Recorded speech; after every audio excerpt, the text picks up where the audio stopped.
तमन्ना मल्हाजो जो ॾींदड़ ॾेह सारे ॾई न पचारे मिढ़निया महिरबान घणो तूं सपड़ ऐं सेकड़ो तूं ॾातार ऐं ॾोह तूं पारस ऐं लोह जे सन्ही त सोन थियां।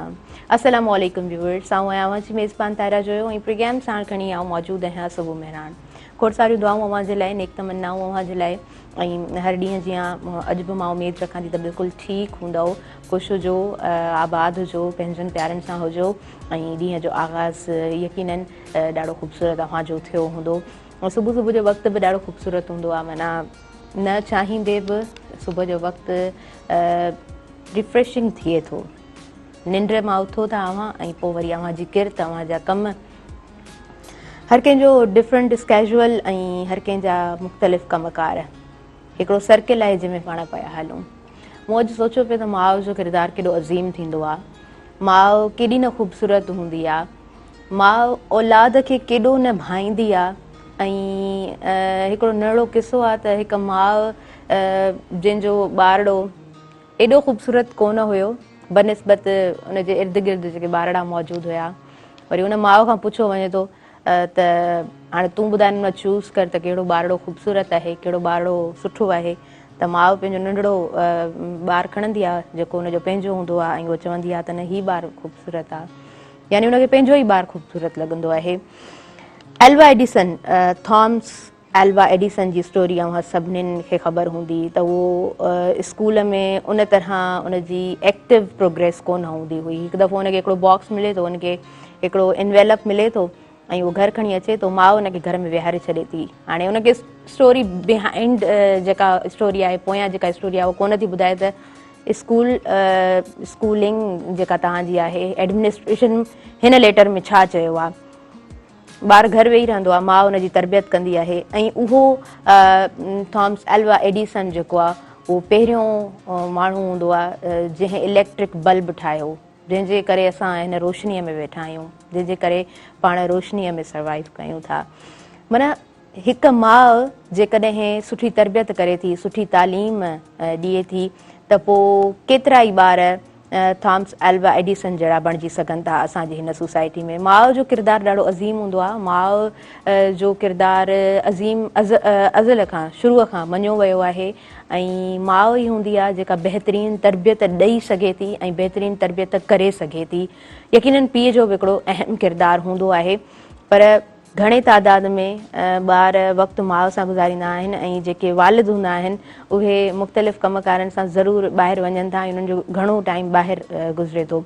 सो मां यकीन मञा थी तव्हांजा जेके जेतिरा बि ॿार आहिनि, जेके बि ॿार आहिनि उन्हनि खे ॾाढो प्रॉपर तरीक़े सां टाइम ॾींदियूं हूंदव ऐं अव्हांजी यकीनन कोशिशि हूंदी त असांजा ॿार हिकिड़ी बहितरीनु कारकर्दगी सां अॻियां वधनि ऐं स्कूलिंग आहे, जेकॾहिं कॉलेज वञनि था या यूनिवर्सिटी वञनि था, माउ जे लाइ ॿारु अज़ीम हूंदो आहे, माउ जे लाइ ॿारु ख़ूबसूरत हूंदो आहे, सभ खां वधीक हूंदो आहे। सो पंहिंजे ॿारनि खे सुठो वक़्तु ॾियो ऐं यकीनन तव्हांजी जेका तरबियत आहे उहा हिकु रंग ज़रूरु लाहींदी। व्यूअर्स, प्रोग्राम जी तरफ़ आउं अॻियां वधां थी। असांजे प्रोग्राम में अॼु प्रोफेसर डॉक्टर कमरदीन महर साहब मौजूदु आहिनि ऐं संदन फील्ड जी जेकॾहिं ॻाल्हि कयां त बिज़नेस एडमिनिस्ट्रेशन संदन फील्ड आहे। फील्ड ॾाढी ह्यूज आहे, ॾाढी वॾी फील्ड आहे ऐं ॾाढी सुठी फील्ड आहे। ऐं जेकॾहिं असां बिज़नेस जी ॻाल्हि करियूं था त मां चवां थी साइड बिज़नेस जेको आहे हर माण्हूअ खे करणु खपे ऐं इंतिहाई हिन वक़्तु जी अशद इहा ज़रूरत बणिजी वई आहे। सर खे असां भलीकार चवंदासीं। अस्सलाम वालेकुम, गुड मॉर्निंग, ठीकु आहियो? ज़बरदस्त। अच्छा सर, सुबुह सुबुह जो वक़्तु आहे ऐं सुबुह महिरान जे प्रोग्राम में जॾहिं बि अव्हांखे असां इनवाइट कयो आहे, पहिरियों त थैंक यू, तव्हां टाइम ॾींदा आहियो। जी, अव्हां ॿुधाईंदा अॼुकल्ह छा मसरूफ़ियात आहिनि ऐं उनखां पोइ वरी पाण बिज़नेस ते ऐं फर्दर कुझु टॉपिक्स ते डिस्कस कंदासीं। बसि मुंहिंजी महिरबानी। हिकु त महिरान टीवी जी तव्हां टीम जी मुसलसल हिकिड़ी कॉन्स्टेंट जेका ॼण त हिकिड़ी कैंपेन हले थी त नौजवाननि खे कीअं मोटिवेट कजे त हू मुख़्तलिफ़ बिज़नेसिस तरफ़ अचनि या सोशली जेका नर्चरिंग थिए थी, तरबियत थिए थी थोरो हिननि प्रोग्रामनि जे माण्हुनि जी त हू कीअं पंहिंजे ॿारनि लाइ सोचनि, इहो हिकिड़ो यकीनन साराह जोॻो अमल आहे। पैरेलल मुंहिंजूं एज़ अ जेका मुंहिंजी जॉब आहे, मुख़्तलिफ़ कंसल्टेंसीज़ हलनि पियूं ऐं मुख़्तलिफ़ जॻहनि ते मुख़्तलिफ़ ऑर्गेनाइज़ेशन्स में ऐं कंसल्टेंसीज़ कंदो आहियां। ऑल्सो इसरा यूनिवर्सिटी सां सलाहियल आहियां ऐं पंहिंजे रवायती कमनि कारनि सां जेको आहे सो जुड़ियल आहियूं, कमु कयूं पिया। हा बिल्कुलु। सो कम कॾहिं कॾहिं मुश्किल थी वेंदा आहिनि टास्क कॾहिं कॾहिं ॾाढो मुश्किलातुनि में असांखे वठी वेंदा आहिनि अच्छा भला हार्ड टास्क खे कीअं फेस कंदा आहियो कीअं तव्हां शुरू खां हिकिड़ो विज़न ठाहियो आहे त ठीकु आहे जेकॾहिं मुश्किल टास्क बि साम्हूं अचे थो त उनखे ॾाढो ईज़ीली ॾाढो स्मूथली हल करिणो आहे बिल्कुलु असां वटि साइंस में या जेका सोशल साइंस आहे उन में अप्रोच इहा डेवलप थींदी आहे तव्हां मसइले खे जेको आहे न सहेड़ियो माना उनखे सिंथेसाइज़ माना उनखे सेगमेंट में विरायो सही मसइले खे अलॻि अलॻि करे ॾिसो ऐं पोइ अलॻि अलॻि उनजो तव्हां हल ॻोल्हियो त जनरली त बिज़नेस में या मैनेजमेंट में जिते एरिया आहे त प्रॉब्लम सॉल्विंग या डिसीजन मेकिंग इहो बाक़ाइदा पढ़ायो वेंदो आहे हा बिल्कुलु बिल्कुलु पढ़ायो वेंदो भाई तव्हां कीअं जेकॾहिं उन अप्रोच सां जेकॾहिं ॾिसिजे त पोइ त ॾिसंदा आहियूं त लॉजिकल उनजो छा आहे सबबु कहिड़ा आहिनि छो थो थिए कहिड़ा फैक्टर्स आहिनि जेके प्रॉब्लम पैरल टू दैट कहिड़ो बि मसइलो आहे त माण्हू अलाह ताला खे यादि करे ऐं ख़ुदा खां दुआ घुरे ऐं उनखे जेको बि इंसानु आहे हिकिड़े डेर सां हिमत सां उनखे जेको आहे सो पंहिंजो पॉजिटिव वाइब्स तव्हां सम्झो था त उहे सर्वाइव कंदियूं आहिनि दुआ ते यकीन ऐं आहे त सॼो इंसान जी थिंकिंग न जेका हुन में डिफरेंस पैदा थी करे जेकॾहिं पॉज़िटिव आहे त साइंस चए थी त हुन मां पॉज़िटिव एनर्जी निकिरे थी उहो पावर निकिरे थो नेगेटिव आहे त हुन मां वरी उहे नेगेटिव एलिमेंट्स निकिरनि था मां सम्झंदी आहियां डिज़ायर ॾाढी ख़ूबसूरत हूंदी आहे ख़्वाहिश ॾाढी ख़ूबसूरत आहे माना जेकॾहिं तव्हांखे हिते क्लिक नथो थिए ख़्वाहिश पैदा नथी थिए को थॉट डिवेलप नथो थिए त पोइ इहो सक्सेस जो छा पहिरियों रूल बि अथव ऐं हिकिड़ो किताबु आहे मां हुन किताब जो अक्सर ज़िक्र कयो आहे छाकाणि त हुनजा जेके बि चैप्टर्स आहिनि मूंखे ॾाढा सुठा लॻंदा आहिनि ख़ूबसूरत लॻंदा आहिनि think big and grow rich Napoleon hills जेको लिखियो आहे न उन में जेके बि रूल्स ॻणाया विया आहिनि उहे सभु सक्सेसफुल माण्हू दुनिया जा जेके आहिनि उन्हनि जूं स्टोरीज़ उन में सॼियूं सलाहियल आहिनि सो इहा बिल्कुलु हिकु वाज़े ॻाल्हि आहे त जेसि ताईं डिज़ायर कोन आहे त तव्हां कुझु करे नथा सघो सो कीअं भला असांजा जेके ॿुधंदड़ आहिनि स्पेशली जेके नौजवान आहिनि उन्हनि खे कीअं भला उत्साहींदो त तव्हांजी जेका डिज़ायर आहे उहा तव्हांखे ज़रूरु सक्सेस जी तरफ़ मूव कराईंदी बिल्कुलु शयूं जेके शुरू थियनि थियूं न उहे शुरू थियनि थियूं असांजी थॉट मां पोइ उन खां पोइ जेको आहे सो माण्हू अॻियां जंहिंखे चइजे त पोइ प्लान करे थो सोचे थो ऐं उन में हू हिकिड़ी पंहिंजी डेयर जंहिंखे चइजे त डेवलप करे थो त मूंखे पंहिंजे मंज़िल ताईं जेको आहे सो पहुचणो आहे हर नौजवान खे को न को टारगेट सेट करणु खपे हर नौजवान खे का न का उन ते स्टडी करणु खपे अहिड़ी रीति जंहिंखे चइजे थो अॻियां वधंदा सही बिल्कुलु कुझु प्लानिंग्स ज़रूरी हूंदियूं आहिनि विज़न ज़रूरी हूंदो आहे गोल ज़रूरी हूंदो आहे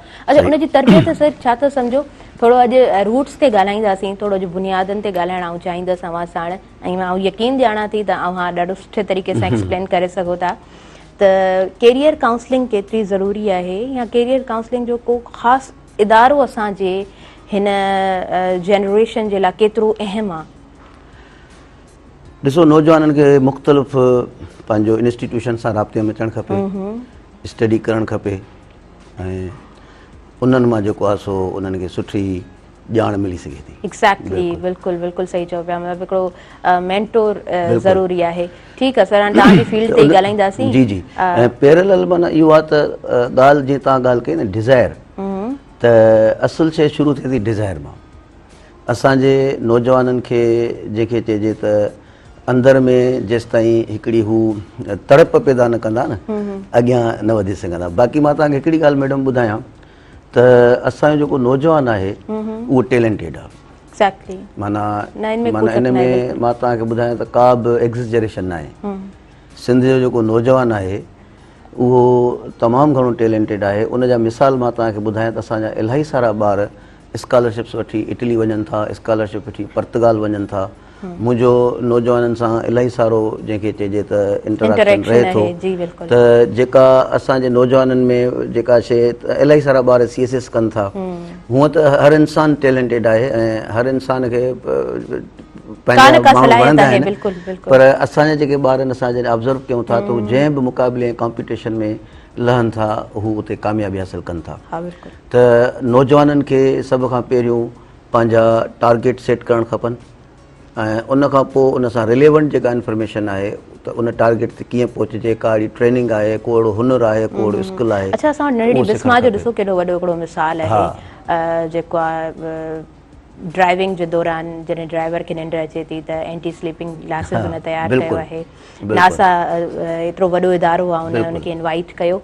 त माना असां वटि हिकिड़ा मिसाल ज़रूरु मौजूदु आहिनि बिल्कुलु। ऐं यकीनन आउं ॼाणा थी त नौजवान, असां नौजवान बिल्कुलु उन दग ते ज़रूरु आहियूं, पर छाहे त समटाइम्स ईअं थींदो आहे त कुझु अहिड़ा बैरियर्स अची वेंदा आहिनि जो न चाहींदे बि इंसानु हिमत हाराए विझंदो आहे। बिल्कुलु। बसि उन टाइम ते जेकॾहिं को मेंटोर हुजे, को अव्हांखे संभालण वारो हुजे ऐं सलाह ॾियण वारो हुजे त पोइ मां सम्झां थी त तव्हां कुझु सुठो ज़रूरु करे सघो था पंहिंजी ज़िंदगी में। तव्हां ॾाढी सुठी ॻाल्हि कई। इन करे नौजवाननि खे इहा सलाह ॾींदुसि त हू पंहिंजे पेरेंट्स सां, पंहिंजे वॾनि सां कंपनी कनि, उन्हनि खे टाइम ॾियनि। हिकिड़ो जनरेशन गैप आहे, नौजवान पंहिंजे जेके सीनियर टीचर्स आहिनि सुठा सुठा उन्हनि सां राब्ते में रहनि त उतां हुननि खे कुझु गाइडेंस मिलंदी। एनर्जी त हुननि वटि आहे ऐं ख़ासि करे जेके नौजवान थोरा मां ॾिसां थो असांजे ट्रेंड थोरा चेंज थियनि पिया ऐं जंहिंखे चइजे त मुंहिंजी त हुनखे इहा सलाह आहे त माना दे अवॉइड इंटेकिंग एनी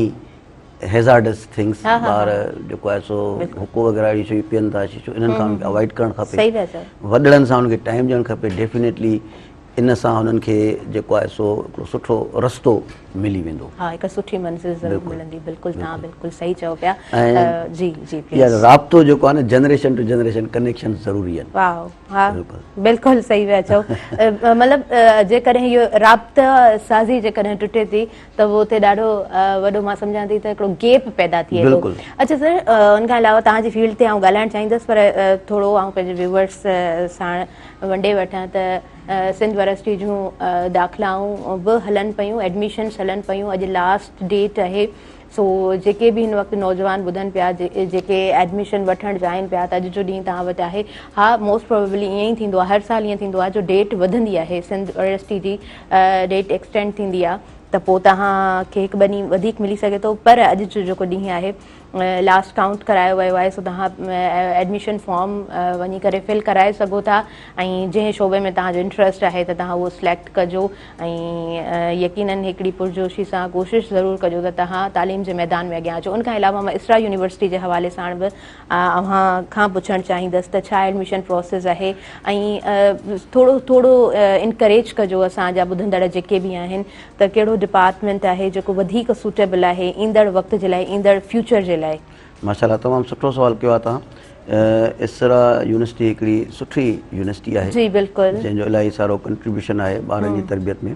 असां वटि मेडिकल साइंस आहे, असां वटि इंजीनियरिंग आहे, असां वटि नर्सिंग आहे ऐं असां वटि फिज़ियोथेरापी आहे, असां वटि ख़ासि करे बिज़नेस एडमिनिस्ट्रेशन आहे जंहिंसां मुंहिंजो तालुक़ु आहे। इहे मेजरली असां वटि जेके आहिनि प्रोग्राम्स आहिनि जंहिंमें ॿार इंटरमीडिएट खां पोइ अची करे दाख़िला वठी सघनि था ऐं ऑलमोस्ट बसि हींअर दाख़िलाऊं असांजूं स्टार्ट आहिनि ऐं सुठी उते पंहिंजो एडमिशन ऑफिस आहे जेके ॿारनि खे गाइडेंस जेको आहे सो सही प्रोवाइड कनि। ज़बरदस्त। अच्छा, उनखां अलावा जेकॾहिं कंहिंजी एज जो डिफरेंस आहे, फॉर एग्ज़ाम्पल हुनजा 2 खां 3 साल ज़ाया थिया आहिनि फॉर एग्ज़ाम्पल, त उन नौजवान खे तव्हां कीअं हिमथाईंदो या तव्हांजो छा उनजे लाइ हिकिड़ो पैगाम हूंदो त ठीकु आहे तालीम जे लाइ मां नथी सम्झां त का एज रिक्वायरमेंट हूंदी आहे, तव्हां कंहिं बि एज ग्रुप में आहियो त तव्हां पढ़ी सघो था, सो सर छा ॾाढो सुठो सवाल आहे तव्हांजो। असल में छा आहे त कुझु अहिड़ा प्रोफेशन्स आहिनि जंहिंखे कुझु इदारा रेगुलेट कनि था, जीअं Pakistan medical and dental council आहे, पाकिस्तान इंजीनियरिंग काउंसिल आहे। उते ॿारनि जो जंहिंखे चइजे न त रुझान या ॿारनि जो जेके चइजे न फोर्स वधीक, इनफ्लक्स वधीक आहे, एॾे ई वञूं उते पोइ इहा बैरियर अची थी वञे। जेकॾहिं कंहिंखे गैप आहे त पोइ उनखे हू थोरो घटि एंटरटेन कनि था ऐं फ्रेश ग्रेजुएट खे वधीक जेको ताज़ो ॿार करे आयो आहे इंटरमीडिएट, छाकाणि जो असां वटि इदारा यानी यूनिवर्सिटीज़ जो तइदादु घटि आहे, ॿार वधीक आहिनि, त पोइ छा कंदा जेकॾहिं कंहिं अनफॉर्चुनेटली कंहिं ॿार खां 1 या 2 साल मिस थी विया आहिनि त उनखे थोरो इनकार त कोन था कनि पर घटि मार्कूं ॾियनि था। सो हिकु तव्हां इहो चवंदुसि त टाइमली कमु करणु खपे। पर जेके ॿिया प्रोफेशन आहिनि जीअं असांजो बिज़नेस एडमिनिस्ट्रेशन आहे, इकोनॉमिक्स आहे, मीडिया आहे, मास कम्युनिकेशन आहे, उते ॿार ते का पाबंदी न आहे, भले 3 सालनि खां पोइ अचे। मुंहिंजो ज़ाती तजुर्बो रहियो आहे त इलाही सारी छोकिरियूं जेके आहिनि ख़ासि करे मेडिकल लाइ ॾाढियूं जेके आहिनि उहे एक्साइटेड हूंदियूं आहिनि ऐं ख़ुदा न ख़ासिता हुनजी दाख़िला न थींदी त पोइ ॾाढो मायूस हूंदियूं आहिनि नया छोकिरा। पर आउं उन्हनि खे इहा दावत ॾींदो आहियां त हू बिज़नेस एडमिनिस्ट्रेशन पढ़नि ऐं जेकॾहिं ॿारु प्रॉपर तरीक़े सां बिज़नेस एडमिनिस्ट्रेशन पढ़े थो, प्रॉपर तरीक़े सां बिज़नेस खे सम्झे थो त हू डॉक्टरनि खे नौकरियूं ॾेई सघे थो। अलाए केतिरियूं हॉस्पिटल्स आहिनि उन्हनि जा मालिक डॉक्टर कोन्हनि पर दे appoint medical doctors and other medical staff. Yes त ॿार खे I'm जेकॾहिं witness, yes. ॿार खे जेकॾहिं कंहिं मेडिकल में या कंहिं में एडमिशन नथी थिए त उनखे मायूस न थियणु खपे। हू बिज़नेस एडमिनिस्ट्रेशन पढ़े, कारोबार खे सम्झे। कारोबार त हर तरह जो थी सघे थो न। हा हा बिल्कुलु। तव्हां हॉस्पिटल बि खोले सघो था, लेबोरेटरी बि खोले सघो था। त उन में जेकॾहिं कंहिं ॿार खे गैप अची वियो आहे इन केस त उहो भले ट्राए करे, पर जेकॾहिं न बि करे थो त का रेगुलेटरी जेके आहिनि डिग्रीज़ उहो को आख़िरी हू कोन्हे। इलाही कामयाबु माण्हू, इलाही कामयाबियूं असां ॿियनि फील्ड्स में आहिनि। बल्कि मूंखे अव्हां जे हिन प्रोग्राम सां इहो बि दरअसल नाज़रीन ताईं मैसेज पुॼाइण जी कोशिशि कंदुसि। जीअं तव्हां पंहिंजो हुनजी ॻाल्हि कई एडिसन जी, राइट? हा हा हा एडिसन जी तव्हां ॻाल्हि कई, एल्वा एडिसन, यस। एडिसन। त असुल में छा आहे त असांजा जेके ॿार आहिनि पेरेंट्स ऐं ॿार ज़ोरी उन्हनि खे फोर्स करे वेठा आहिनि मेडिकल इंजीनियरिंग में। या फॉर एग्जांपल का बि फील्ड जेका ॿारनि जे लाइ सूटेबल कोन आहे। जी जॾहिं त एॾियूं ॿियूं ज़बरदस्त फील्ड्स आहिनि ऐं उन्हनि में सुठो ब्रेन असांजो हिकिड़े पासे हलियो थो वञे, मार्जिनलाइज़ थी वञे थो। सही पिया चओ। असांजो ॿारु ट्रेड तरफ़ अचे कोन थो। सही सही। असांजा पेरेंट्स फैमिलीज़ इन तरफ़ डेयर कनि कोन था। नतीजतन उहे ई ॿार अॻियां हली वरी बेरोज़गार थी था वञनि। एग्जैक्टली। सभिनी खे त इंटरनेशनल मार्केट ऐं मार्केट एक्सेप्ट कोन थो करे न, जॉब मार्केट। त पर जे असांजो हिकिड़ो पोर्शन बिज़नेस में अचे ऐं सुठा दिमाग़ बिज़नेस में अचनि त असां नवां नवां कारखाना ठाहे सघूं था, नयूं नयूं इंडस्ट्रीज़ लॻाए सघूं था, नयूं नयूं हॉस्पिटल्स ठाहे सघूं था। उहो उन्हनि खां मना थोरी आहे। जेकॾहिं बाक़ी सिर्फ़ु क्लिनिकल ट्रीटमेंट मिसाल जेकॾहिं असां कयूं त पोइ डॉक्टर आहियूं, ऐं जेकॾहिं असां हेल्थ सर्विसिस प्रोवाइड कयूं त पोइ डॉक्टर न आहियूं, इहा का एॾी मॉडर्न सोच थोरी आहे। त असांखे इन सोच मां निकिरणो पवंदो त बसि डॉक्टर खे तपासियूं। असांखे बिज़नेस थिंकिंग तरफ़ अचिणो पवंदो त असां छो न एॾियूं हॉस्पिटल्स खोलियूं, छो न एॾो हेल्थ नेटवर्क डेवलप कयूं। एग्जैक्टली, तव्हां सही चओ पिया। खोड़ सारियूं फील्ड्स आहिनि। बायोमेडिकल एतिरी ख़ूबसूरत फील्ड आहे, बायोलॉजी एतिरी ख़ूबसूरत फील्ड आहे, ज़ूलॉजी ॾाढी सुठी फील्ड आहे, लिंग्विस्टिक लिटरेचर जी ॻाल्हि करे चुकी आहियां, mathematics, computer science, and there are so many departments जंहिंमें तव्हां वञी सघो था ऐं जंहिंमें तव्हांजो इंट्रस्ट आहे। सो व्यूअर्स वधीक असां कंटिन्यू कंदासीं, पर वक़्तु साई जो थी वियो आहे। मां काॾे न वञिजो, ॾिसंदा रहिजो मुंहिंजो पंहिंजो प्रोग्राम सुबुह मेहरान।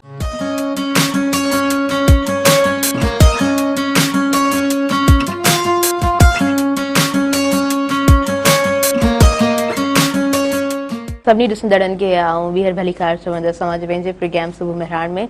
ऐं अॼु असां बिज़नेस एडमिनिस्ट्रेशन जे हवाले सां ॻाल्हाईंदासीं, डिफरेंट फील्ड्स जे हवाले सां ॻाल्हाईंदासीं। ऐं जिथे ॻाल्हि छॾी मां उतां खां ई कंटिन्यू करणु चाहींदसि त मां नथी सम्झां त फॉर द एजुकेशन तव्हांजी जेका एज आहे, ठीकु आहे, एज रिक्वायरमेंट हूंदी आहे, नो डाउट। इन ॻाल्हि खां पाण डिनाए कोन था करे सघूं, पर जेको सिखण वारो अमल हूंदो आहे उन प्रोसेस में हमेशह माण्हू हलंदो आहे। ऐं इहा ॻाल्हि मां ख़बर न आहे केतिरा दफ़ा रिपीट कई आहे। ऐं इहो हिकिड़ो ॾाढो ख़ूबसूरत प्रोसेस आहे। हर माण्हू कुझु न कुझु सिखे थो। सो जेकॾहिं तव्हांजे अंदरि में उहा क्यूरियोसिटी आहे, तव्हां कुझु सिखणु चाहियो था, त there are no any boundaries. मां नथी सम्झां त के बि बाउंड्रीज़ आहिनि। यू कैन लर्न ऐं विदाउट एनी, मूंखे नथो लॻे त को डपु हुअणु खपे, विदाउट एनी फेयर। तव्हांखे को अंदरि में डपु न हुजे ऐं तव्हां सिखण वारे मरहले खे ॾाढो ख़ूबसूरती सां इंजॉय बि कयो ऐं कुझु सुठो सिखो ऐं हिन समाज में कुझु सुठो ॻंढण जी कोशिशि ज़रूरु कजो। त मां सम्झां थी तव्हां हमेशह हमेशह तव्हांजो हिकिड़ो किरदारु ऐं तव्हांजो कमु ॻणियो वेंदो। सो व्यूवर्स, असांजे प्रोग्राम में अॼु प्रोफेसर डॉक्टर कमरदीन महर साहब मौजूदु आहिनि। सुबुह सुबुह जो वक़्तु आहे, चांहि बि मुंहिंजे हथ में आहे। मां सम्झां थी त अव्हां घरनि में जॾहिं टेलीविज़न स्क्रीन जे अॻियां वेठा हूंदा त तव्हांजी का न तरह जी एक्टिविटी हूंदी ऐं तव्हां गॾो गॾु प्रोग्राम बि ॾिसी रहिया हूंदा। सो प्रोग्राम खे इंजॉय कजो। प्रोग्राम में तव्हां शामिल बि थी सघो था। स्क्रीन ते नंबर बि हली रहियो आहे, सो डायल कजो, प्रोग्राम में शामिल थिजो।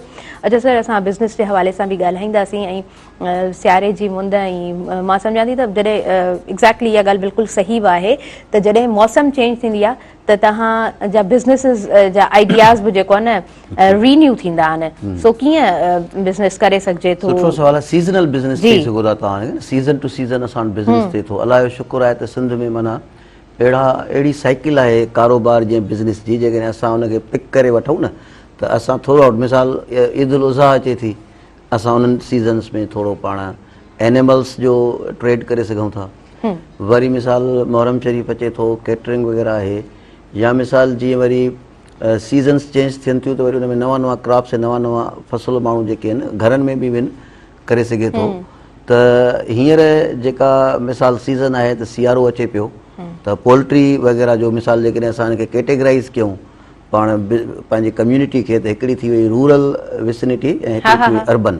त पाण जेकॾहिं हिनखे अहिड़े कनेक्ट कयूं हुनखे सीज़न खे रूरल विसिनिटी सां त उन में इलाही सारा रूरल एरियाज़ में हिन में पंहिंजे सीज़न में हिकिड़ा त उहे आहिनि जेके सीज़नल बिज़नेस आहिनि ऐं हिकिड़ा वरी उहे आहिनि जेके परमानेंट बिज़नेस माना ईअं सम्झो त जेका गाट फार्मिंग आहे बकरियुनि जी जेका फार्मिंग आहे उहा परमानेंट बिज़नेस आहे त गाह बि आहे उते माण्हू उनखे चारो बि ॾेई सघे थो ऐं हींअर तव्हां ॾिसो मैडम त जेको मटन आहे उन जी प्राइस वञी पहुती आहे 1600-1700 पर केजी यानी टेक्निकली ॾिठो वञे न सच पुछो जेकॾहिं त हींअर अर्बन लाइफ खां वधीक रूरल लाइफ में अर्निंग जा मौक़ा वधीक आहिनि। बिल्कुलु हिते तव्हां हिकिड़ो वॾो महांगो शॉप खोलियो तॾहिं बि तव्हांखे 1600-1700 में कोई यूनिट कोन खपाईंदो भले तव्हां हुन में केॾी इन्वेस्ट कयो।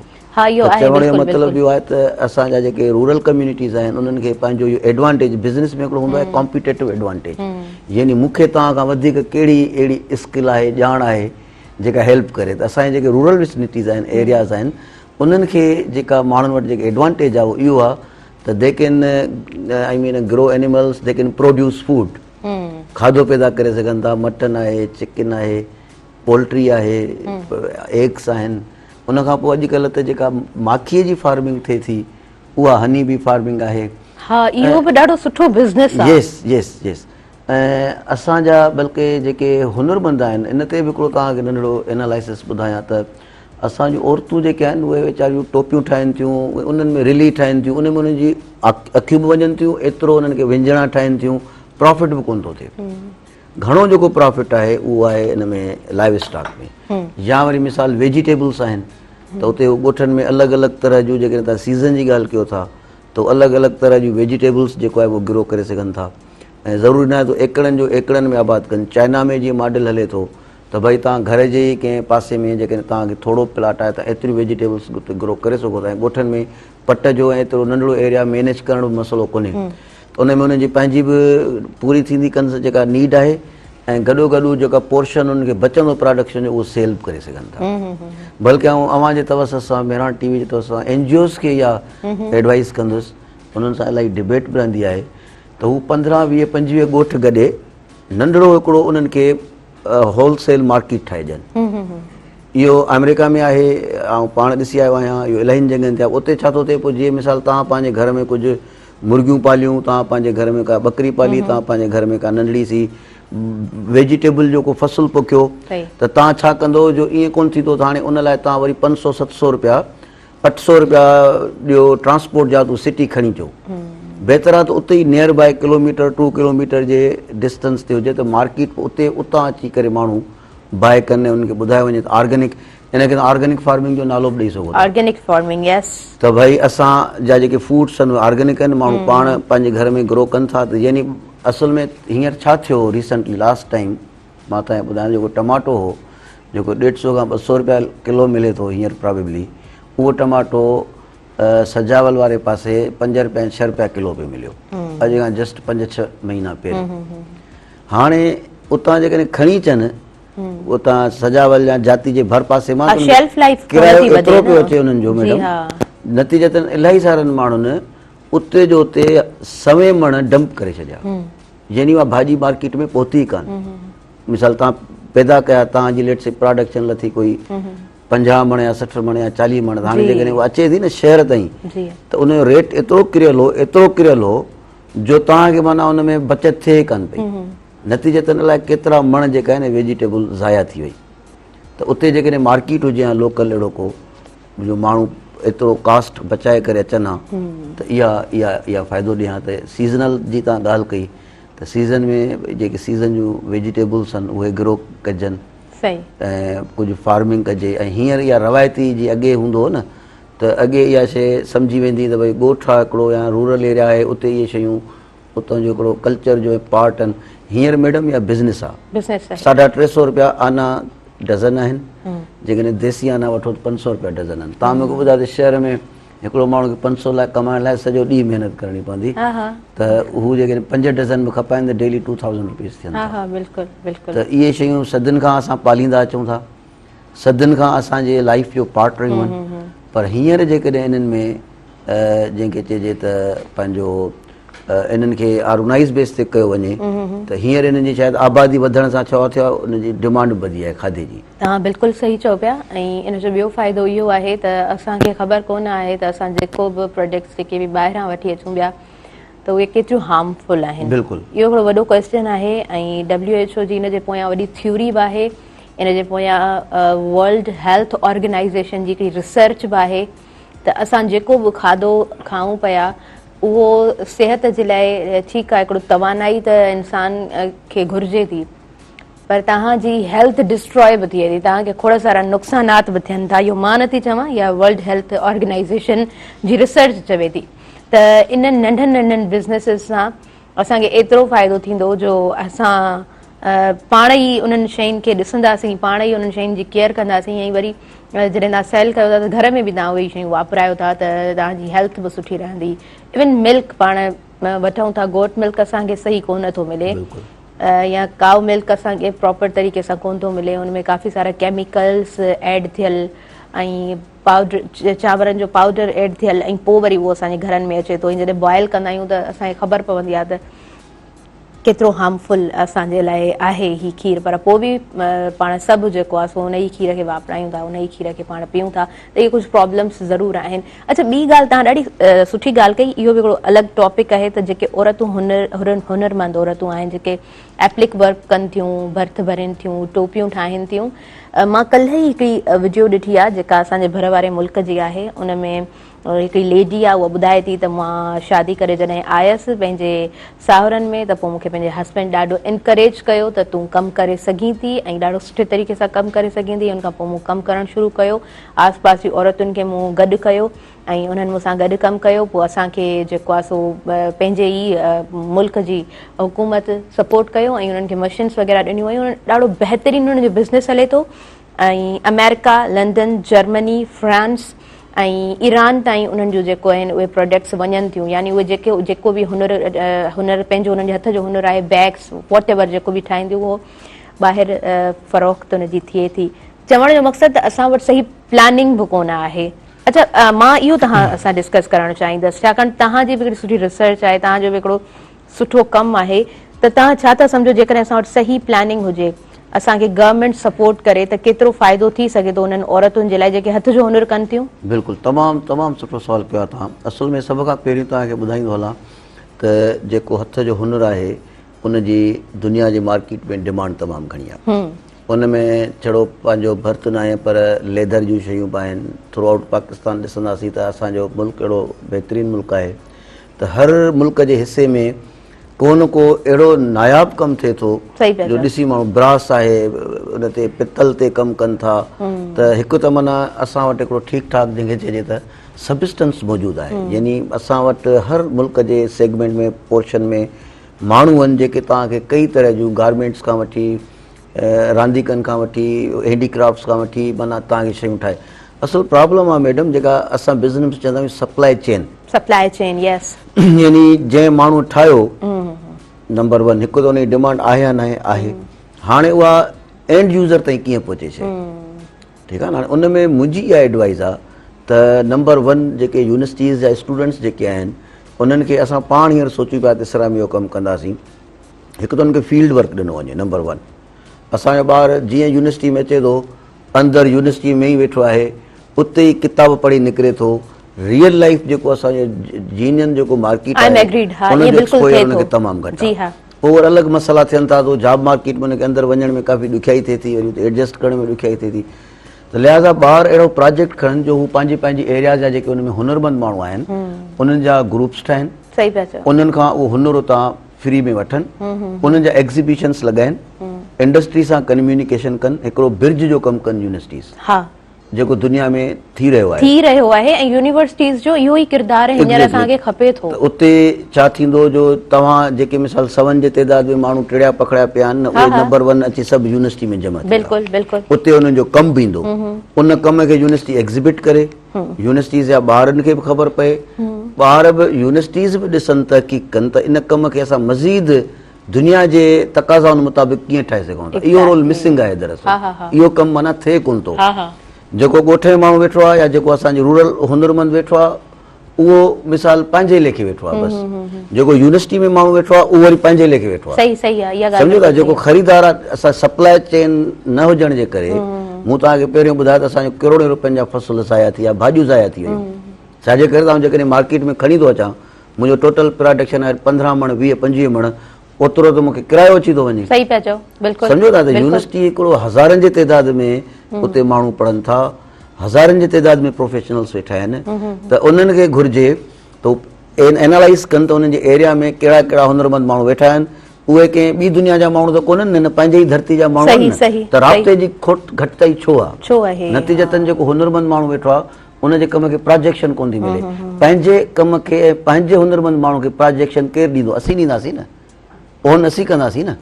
नतीजो छा थो थिए, उहो माण्हू मिसाल काशी जो कमु हूंदो, अॼु काशी जो कमु ख़तमु थी वियो, काशी जो कमु सॼी दुनिया में मशहूरु थी सघे थो।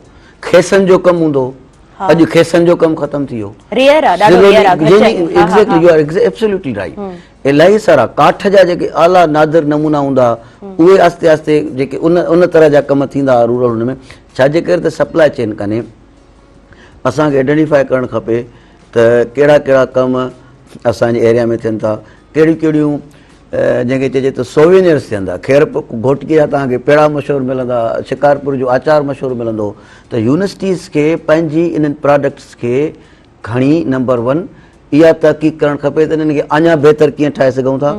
उहा नई नॉलेज आईटी जी असांजी फील्ड ऐं बिज़नेस एडमिनिस्ट्रेशन वारी फील्ड असांखे इन ॿिनि फील्ड्स में ॾाढी सख़्तु ज़रूरत आहे त इंडस्ट्रियल बेस असांखे जेको आहे न एजुकेशन ॾिनी वञे। बिल्कुलु इंडस्ट्री सां कनेक्टेड ॿार तमामु घणो ज़रूरी आहे हिन वक़्तु। अदरवाइज़ तव्हां अकेडमिकली त ठीकु आहे, ॾाढा सुठा हूंदा आहियो, तव्हांजी 4 आउट ऑफ 4 CGPN हूंदी आहे, पर जॾहिं तव्हां मार्केट में वेंदा आहियो U don't know about the market rate and market value, तव्हांखे का बि ख़बर कोन हूंदी आहे मार्केट जे रेट जी ऐं हुनजी वैल्यू जी। त पोइ उते तव्हांजी अकेडमिकली उन CGPN खे खणी कोन ॾिसंदा त हीउ ॿारु 4 आउट ऑफ 4 खणी आयो आहे, पर तव्हांजे कम खे ॾिसणु चाहींदा। ऐं वरी पोइ सुवाल पैदा थींदो आहे त इहो एक्सपीरियंस आऊं किथां आणियां? एक्सपीरियंस यूनिवर्सिटीज़ ई तव्हांखे कराए सघनि थियूं। ऐं तव्हांजो ॾाढो सुठो इनिशिएट आहे जेकॾहिं तव्हां इंडस्ट्री सां कनेक्ट करायो था। पोइ छा आहे तव्हांजो, कीअं प्लानिंग आहे, छा प्रोसेस आहे, केतिरे टाइम में इहो माना? मैडम हाणे ॾिसो, असां सोचियो आहे त ॿारनि जा ग्रुप्स ठाहींदासीं ऐं उन्हनि खे असां बिज़नेस प्रोजेक्ट ॾींदासीं। सही सही। त identification and promotion of local commodity. सही सही। पाण थोरो थोरो एक्सपीरियंस। पोइ ॿार मुख़्तलिफ़ ॻोठनि जी विज़िट्स कंदा, ॾिसंदा त उते कहिड़ा कहिड़ा हुनर आहिनि, कहिड़ा कहिड़ा बिज़नेसिस आहिनि जेके नेशनली या ग्लोबली प्रोमोट थी सघनि था। उन्हनि खे खणी ईंदा पंहिंजे यूनिवर्सिटीज़ में, उते उनजो एग्ज़िबिट कंदा, वरी ॿिए पासे कम्युनिकेशन कंदा इंडस्ट्री सां। या थी सघे थो त कुझु अहिड़नि इदारनि सां कम्युनिकेट कनि इंटरनेशनल जेके अची करे उहे उन्हनि जो अहिड़ा के उन्हनि खे माना हिकिड़ो ब्रिज जो कनेक्शन जो इहो हर यूनिवर्सिटी खे करणु खपे। तव्हां ॻाल्हि कई त असांजो जेको हुनर आहे या जेके प्रोडक्ट्स आहिनि उहे मार्जिनलाइज़ छो आहिनि, हिकिड़ी जॻह ते महदूद छो आहिनि? त हिकु त येस गवर्नमेंट खे, सही ॻाल्हि कई, गवर्नमेंट खे सप्लाई चेन ठाहिणु खपे। अहिड़ियूं टीम्स, अहिड़ा नंढा नंढा उते उन्हनि खे फाइनेंशियल रिवॉर्ड्स ॾियणु खपनि त जीअं उन्हनि खे का जेके वधीक पंहिंजा इक्विपमेंट्स खपनि, के टूल्स खपनि त उहे वधीक यूज़ करे सघनि। ट्रेनिंग्स जेके उन्हनि खे ज़रूरत आहे उन मद में उहा ॾियणु खपे। मार्केट एनालाइज़ ॾियणु खपे, इहा शइ हीअं करे न ठाहियो या हीअं करे ठाहियो त तव्हांजी मार्केट में खपंदी, पोइ वरी उन्हनि खे उहा शइ मार्केट में खणी बचणु। हा बिल्कुलु, तव्हां सही चओ पिया। उन ॿार खे ख़बर त हुजणु खपे त हिन कम जी छा वैल्यू आहे मार्केट में। सर पाण कंटिन्यू कयूं था, पर ब्रेक जी तरफ़ बि वधंदासीं। व्यूअर्स, हिकिड़ो ब्रेक आहे, वरी जल्दी सां कंटिन्यू कंदासीं। ऐं पंहिंजो प्रोग्राम सुबुह में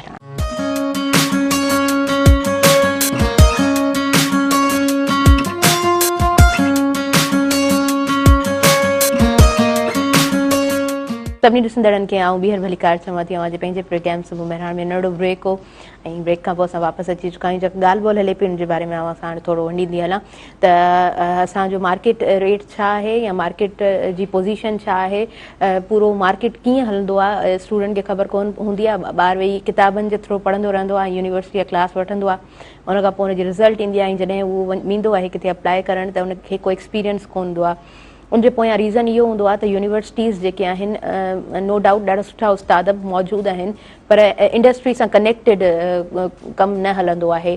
त ॿार जी जेका अकेडमिकली एजुकेशन हूंदी आहे ऐं वरी पोइ जेको इन मार्केट हिकिड़ो प्रोसेस हले थो त उनखां यकीनन उहो स्टूडेंट अणवाक़िफ़ु हूंदो आहे त पोइ इते खोट पैदा थींदी आहे। त यूनिवर्सिटीज़ जो यकीनन मां पाण सम्झां थी त इहो कमु आहे ऐं उस्तादनि जो स्पेशली इहो फ़र्ज़ु बि आहे त तव्हां अहिड़े तरीक़े सां कुझु प्रोग्राम्स डिज़ाइन कयो जंहिंमें ॿार इंडस्ट्री सां कनेक्टेड हुजे, ताकी हुनखे ख़बर हुजे, उन ॿार खे ख़बर हुजे, उन स्टूडेंट खे ख़बर हुजे त बाबा मार्केट में हले छा थो, असां पढ़ूं छा था ऐं कीअं अॻियां पोइ असांखे पंहिंजी हिन फील्ड में सर्वाइव करिणो आहे, हलणो आहे, ग्रो करिणो आहे, वधणो आहे अॻियां।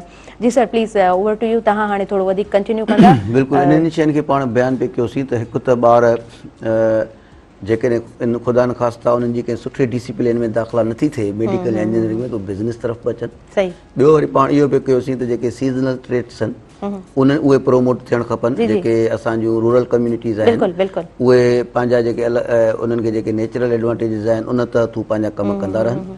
अच्छा ॿी ॻाल्हि सर मां इंटरप्ट कयां पई ऐं चाहियां थी त हिनखे बि थोरो तव्हां सुठे तरीक़े सां एक्सप्लेन कंदव।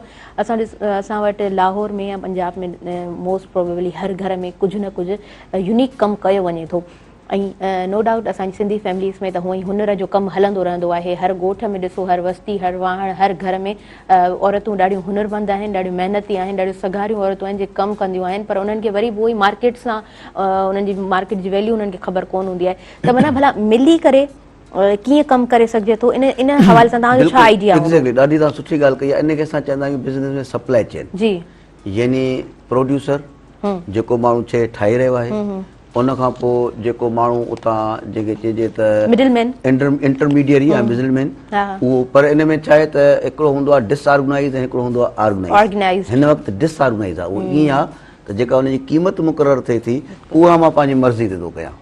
तव्हां महिनत कयो था, नूर निचोयो था अखियुनि जो, तव्हांखे या मिसाल तव्हां का भाॼी वाटेवर तव्हांखे फ़ाइदो थिए थो नथो थिए, या मिसाल मिल्क प्रोड्यूस थिए थो ॻोठनि में, ऐं छा कंदुसि जो उनखे पंहिंजी जेके चइजे न त रेट जेको ॾींदुसि, नतीजे छा आहे त जेको प्रोड्यूसर आहे उनखे ओतिरो फ़ाइदो कोन थो थिए।